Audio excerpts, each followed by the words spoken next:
Hello, Pineview Intermediate teachers. It's me, Lisa Harris.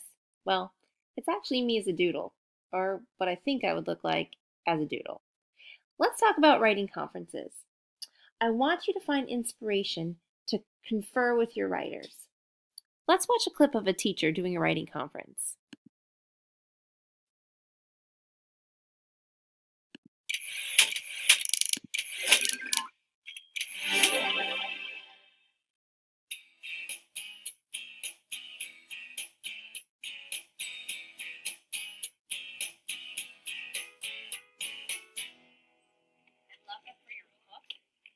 What I was doing during the writing period was checking my writing to get ready to publish it. She read it, and if I did have a mistake or something, she'll end up telling me, and I have to try to figure out and see what I can write instead of the mistake. Let's see where we left off. Okay, we left off right here. So they went to see the house. No one can stop their beaming faces and their big smiles. Ugh! Do you know which word just made me go, ugh? Yeah, totally. I could visualize it so well. Now, when no one can stop, I'm pretty sure that this story right now is in the past tense. Is can in the past tense? It's hard because sometimes there might be a lot of mistakes. Has it already happened? Is it happening now? Or will it happen in the future? Yeah. Then you have to rewrite them again. And put this in the past tense. Okay. Yeah. No one could stop. And when we edit and it's all good, and we get permission, we start publishing. That's the writing where we don't have any mistakes in it. Do you see something you want to fix? Yeah. Crystal's a particularly strong writer. She was writing with phenomenal language and great figurative language. So anytime I saw that, I really wanted to highlight and celebrate that. She got so scared that her eyes went as wide as an owl. The similes in this are so awesome. What I identified as her two focus areas were one, that she has a lot of simple sentences that could be combined to make complex sentences, and the sound of her writing becomes a lot richer. When they went to the kitchen, they found a wonderful, ripe, orange pumpkin. When the tour was over, do you see something you want to change about that? Just from the way it sounds a little bit abrupt again, just like it did up here. And we combined those two simple sentences. Can we do that here as well?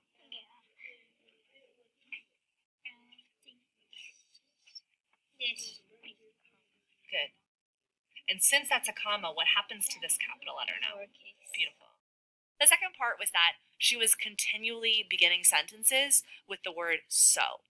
Do you notice what word we're seeing again and again and how we start it? So. Yeah. So do we need the word so here? No. It's redundant. We always frame that the student is an author.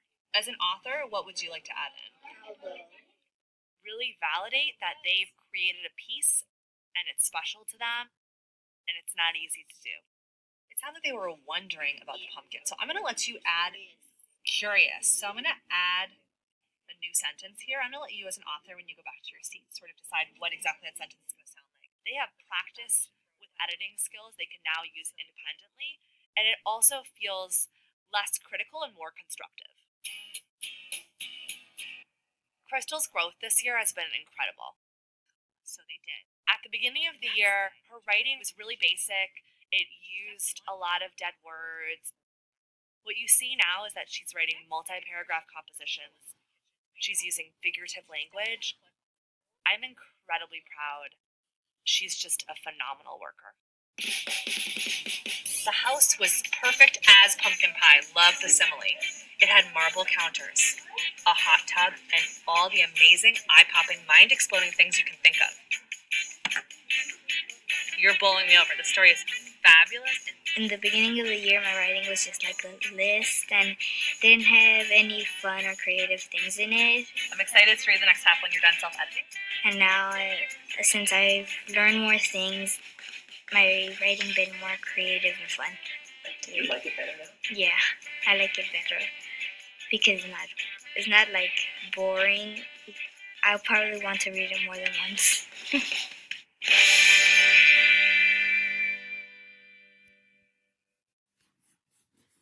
Wow. How powerful was that video for that kiddo? I love the way that that teacher gave positives to the student, and then also sent her off and gave her something to work on. And did you hear how she wants to read that piece over and over and over again? How powerful was that conference? You know, conferencing is really the key to great writing.